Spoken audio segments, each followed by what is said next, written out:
Congregación Permanente de la Diócesis de Campeche.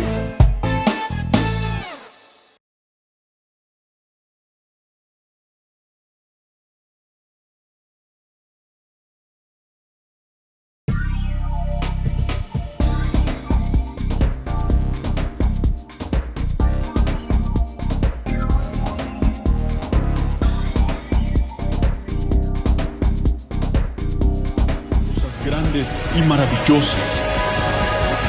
Tú eres mi hijo, tú eres mi hija, y yo soy tu padre. Ven a mí. Hola, ¿cómo están todos? Vamos a comenzar una serie de programas muy interesantes donde vamos a poder observar todo en relación a la Eucaristía. Miren, les soy muy sincero. Lo que he leído sobre la Eucaristía, sobre la presencia real de Jesús en la hostia consagrada, es algo extraordinario. En esta serie de programas vamos a hablar precisamente del sacramento de la Eucaristía, Jesús presente realmente en la hostia consagrada. Y no solamente vamos a abordar un tema en el aspecto exclusivo espiritual, vamos a hablar de la Eucaristía también en el aspecto científico, ya que vamos a mencionar sobre los milagros eucarísticos que ha existido alrededor del mundo y de investigaciones realizadas por diferentes científicos, como el caso del doctor Ricardo Castañón, un científico actual católico que ha investigado sobre milagros eucarísticos y ha comprobado científicamente que Jesús se encuentra en la Eucaristía. Todos estos temas que vamos a manejar son unos temas cuya finalidad es que tú entiendas y te des cuenta, por fe, por creer y por lo más importante, como dice el título del programa, porque Él lo dijo. Él dijo, yo estoy aquí. Por eso es que te invitamos a que veas estos programas y a partir de este primer episodio vayas conociendo todo lo relacionado a la Eucaristía, al amor de Dios, a ese amor infinito que te tiene a ti y que me tiene a mí Jesús por estar en la Eucaristía. Vamos a comenzar con una pequeña reflexión. Dicen por ahí que uno tal vez puede pensar, ¿cómo es posible que Jesús esté en la Eucaristía?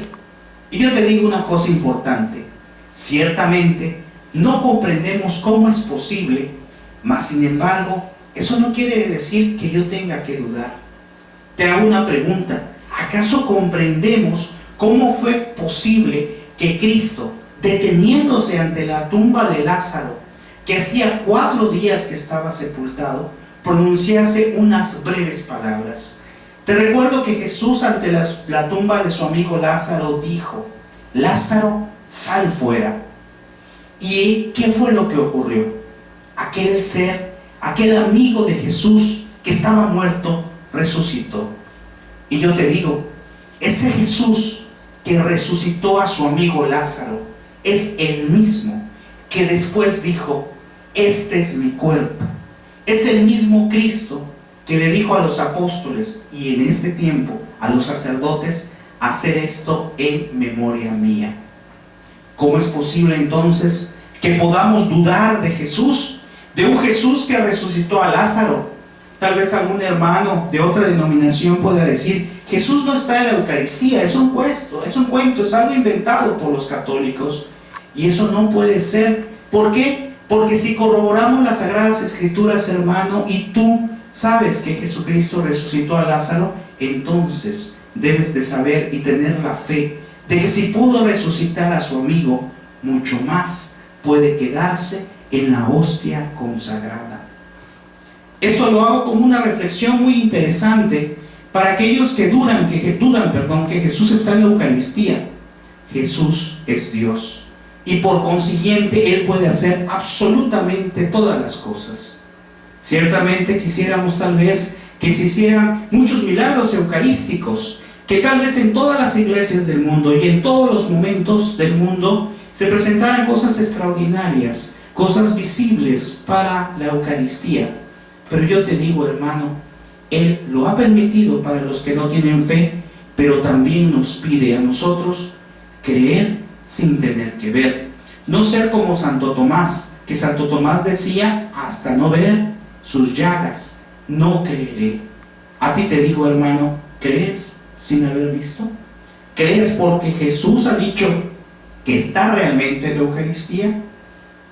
Desde luego que tenemos que analizar y pensarlo, porque nuestro Señor Jesucristo tiene que decir la verdad. No puede ser el que haya inventado algo al decir: este es mi cuerpo, el que come mi sangre, el que come mi cuerpo y bebe mi sangre, tiene vida en mí. Por lo tanto, Él se dio a sí mismo en el sacramento del altar, para poder permanecer entre nosotros hasta la consumación de los siglos. La gente se siente intrigada. ¿Qué clase de manjar nos dará si no es pan? Y Jesús les dice: yo soy el pan vivo que ha descendido del cielo. El pan que yo daré es mi misma carne, la cual daré yo para la vida del mundo.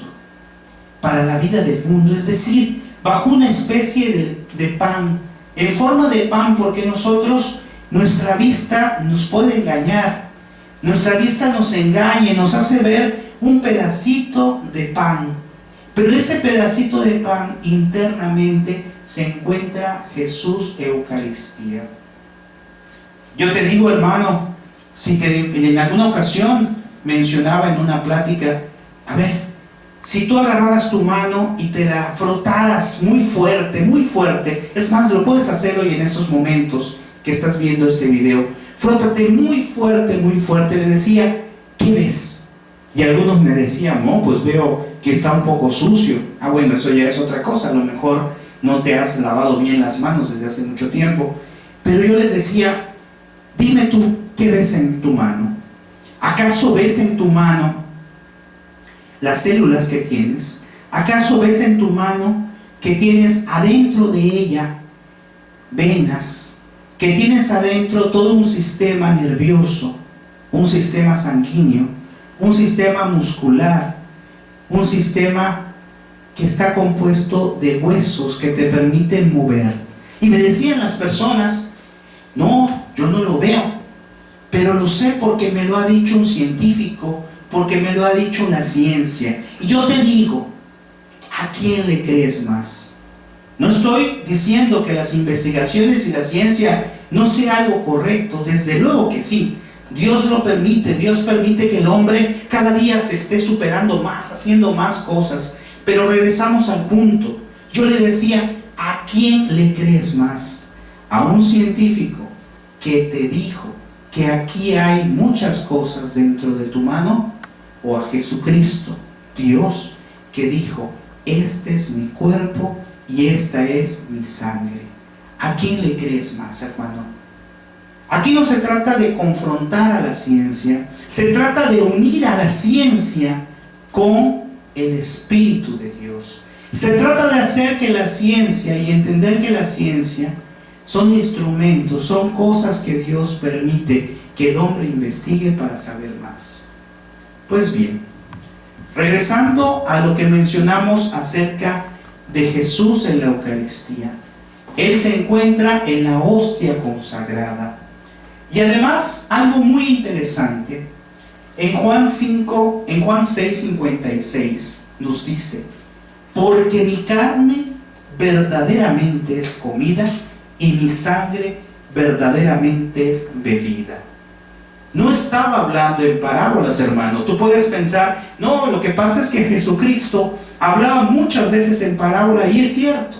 En las Sagradas Escrituras dice que para que entendieran las personas acerca del reino de Dios, para que entendieran acerca del perdón, por ejemplo, el Señor hablaba en parábolas, es decir, como una especie de cuento donde Él iba explicando posteriormente de qué se trataba. Recordemos, por ejemplo, la parábola del hijo pródigo, donde Él, a través de un relato muy hermoso, nos enseña el perdón de Dios Padre. Pero te aclaro una cosa importante: ciertamente Jesús hablaba en parábolas, pero cuando hablaba en parábolas, dice las Sagradas Escrituras, después llamaba a los apóstoles y les explicaba. Aquí las Sagradas Escrituras son muy claras. Las Sagradas Escrituras nos enseñan que no hablaba en parábolas cuando hablaba acerca de su cuerpo. Cuando, repito, Él dijo, porque mi carne verdaderamente es comida y mi sangre verdaderamente es bebida. Cuando Él dijo que el que coma su carne tendrá vida eterna, no hablaba, y si hablamos en el término del lenguaje que se utilizaba y la traducción correcta, no hablaba acerca de algo figurado. Si analizamos, por ejemplo, algunos temas que podemos encontrar en internet, ¿verdad? Por ejemplo, de algunos testimonios, nos podremos dar cuenta de que la traducción bíblica vendría a significar comer.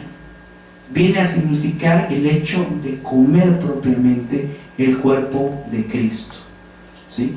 Por ejemplo, en el caso de Fernando Casanova, ex pastor protestante, lo pueden localizar en algunas direcciones, lo pueden localizar en el canal de YouTube, en algún canal de YouTube. Ahí explica él claramente la traducción que significa comer, es decir, un cuerpo, un pan que es su cuerpo y que no está hablando en parábolas.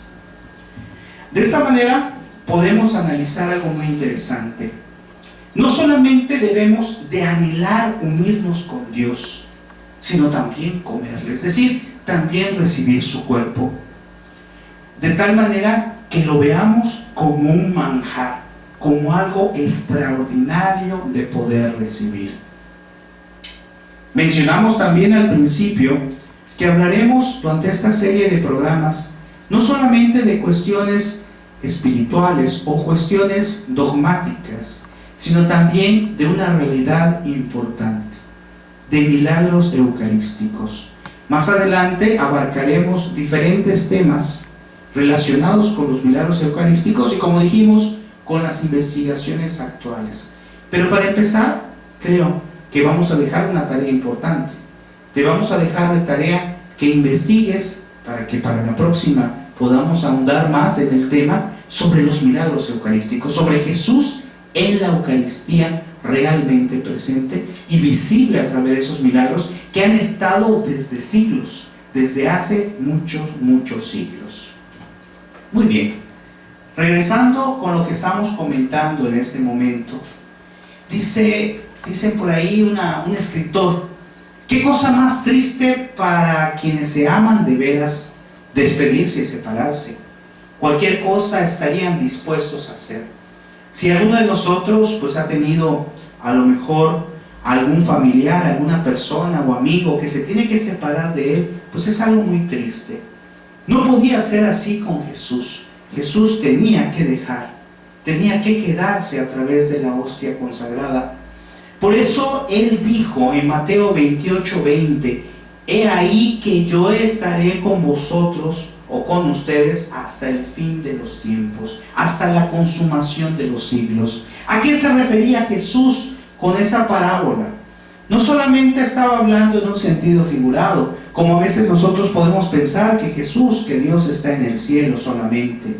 No, Él nos decía a través de las Sagradas Escrituras, y el magisterio de la Iglesia nos hace ver que esta cita bíblica de Mateo 28:20 se refiere a que iba a estar junto a nosotros en el sagrario, en el lugar donde ahí está en este momento Jesús, donde está esperando escucharte y atenderte. Yo soy testigo, yo soy un testigo indigno, sí, pero soy testigo del poder de la Eucaristía. Cuando me he sentido mal, cuando he tenido problemas, cuando he estado triste, preocupado por situaciones de mi familia o personales, antes de intentar resolver la cosa o las situaciones por mis propios medios, he querido siempre ir al sagrario o intentado ir al sagrario. La visita a Jesús Eucaristía diaria es un fortalecimiento, un encuentro.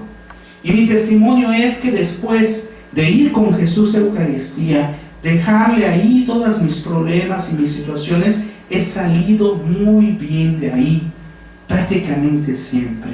He salido con una alegría, con una esperanza de que se va a arreglar esa situación, teniendo siempre que tener en cuenta la fe y la confianza en Jesús. Por lo tanto, nos podemos preguntar, ¿qué hace pues el que comulga? Aquel que comulga, fíjense, si Jesús es tan bueno y tan importante y da tantas gracias, si yo voy a donde está en el sagrario y le pido y le platico y siento las maravillas, imagínense aún más aquel o aquellos que le recibimos en la comunión. Ya no solamente está Jesús ahí en el sagrario, ahora está dentro de mí, ahora es parte mía. Por ejemplo, es tanto el amor como un esposo y una esposa que están juntos, ¿verdad? Su relación como esposos en un matrimonio, por ejemplo, se vuelve profundo. Así Jesús, la relación entre Jesús y tú, cuando estás en el sagrario, se vuelve más profundo. Y como decía las Sagradas Escrituras, yo no soy más bien, yo no soy quien vive, es Cristo quien vive en mí. Esas palabras de San Pablo tan hermosa que dice, yo vivo, o más bien, no soy el que vivo, es Cristo que vive en mí. Es decir, dice, ya no soy yo, es Cristo. Y Cristo va a ser el que viva en ti en la medida en que tú te acerques a Jesús Eucaristía, ya sea a través del sagrario, en su presencia junta, o ya sea a través, mejor aún, de recibirlo sacramentalmente.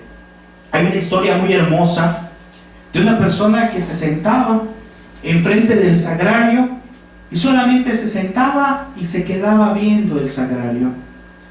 Y cada día hacía lo mismo. El sacerdote, al ver que esa persona llegaba, se sentaba y se quedaba viendo al sagrario y después se iba y que no pronunciaba aparentemente ninguna palabra, le dijo, oye, ¿cómo es posible? ¿Qué es lo que estás haciendo?, le dice el sacerdote a esta persona, porque veo que llegas pero tú no rezas, no pronuncias ninguna palabra. Y le dice el Señor que hacía oración, le dice, bueno, yo no rezo nada porque no sé rezar, me cuesta mucho trabajo, pero ¿sabe qué, Padre?, le dijo, yo lo veo y Él me ve. Vean qué situación más hermosa, dice, yo lo veo y Él me ve. ¿Eso qué significa? Significa que Él está directo, al acecho, esperando vernos en todo momento. Por eso Jesús siempre está junto a nosotros. Por eso Jesús siempre nos quiere, nos cuida y nos protege. Por eso Jesús está en la hostia consagrada, en todo momento. Esto es mi cuerpo, esta es mi sangre. La forma exterior, es decir, lo que es el sabor, el olor, el peso, etc., siguen siendo lo mismo. ¿Qué es lo que ocurre? Antes de la consagración es pan y después de la consagración es el cuerpo de Cristo. Antes de la consagración tiene un peso y después tiene el mismo peso. Pero entonces uno puede decir, ¿cómo es posible? ¿Dónde lo sacan? ¿Cómo es posible que el sacerdote, en el momento de hacer la consagración, en ese momento, ese pedazo de pan se convierte en el cuerpo de Cristo? Alguien podría decir, ¿de dónde salió eso? Y yo te digo, lee las Sagradas Escrituras y ve que dijo, hagan esto en memoria mía.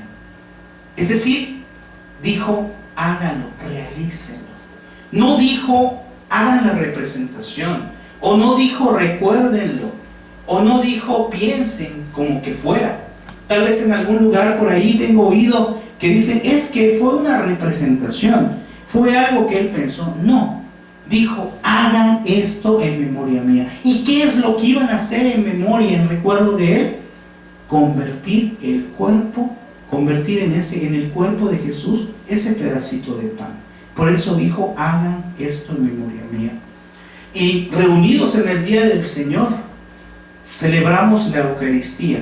Desde luego antes, habiendo confesado nuestros pecados. ¿Por qué? Porque recibir ese pan celestial, ese pan tan hermoso, esa gracia tan hermosa de recibir a Jesús en la Eucaristía, tiene que ser lo más purificado posible. Por eso, hermano, cuando recibas a Jesús en la Eucaristía, tenemos que tratar de recibirlo lo más dignamente posible, tanto en el vestir como también en nuestro espíritu.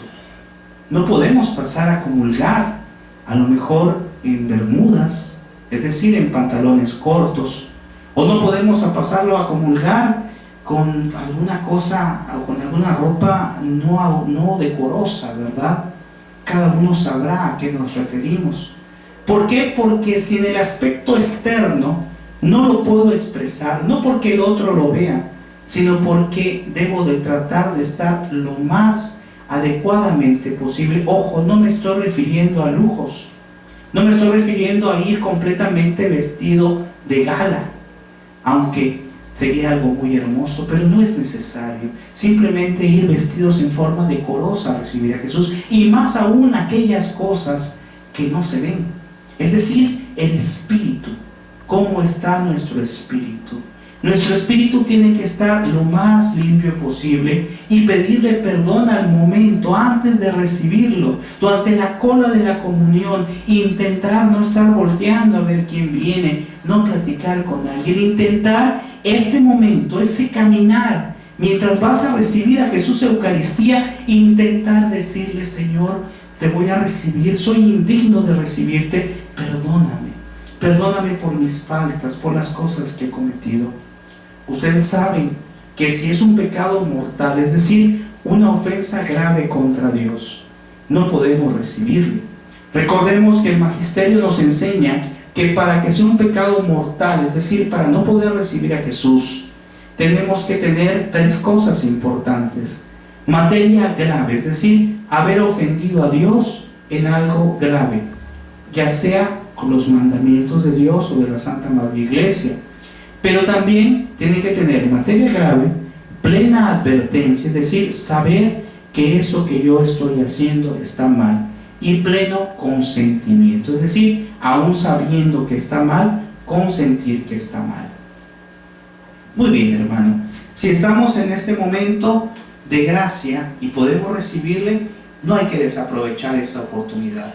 Por eso con esto damos por terminado, el tiempo se nos va, damos por terminado este tema tan interesante y tan extraordinario, Jesús en la Eucaristía.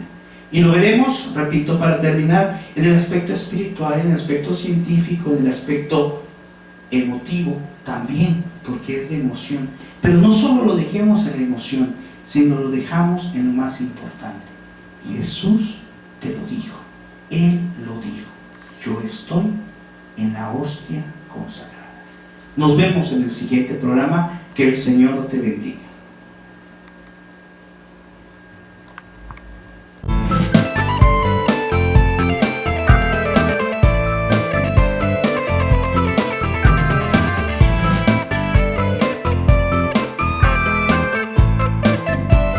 Misión Permanente de la Diócesis de Campeche.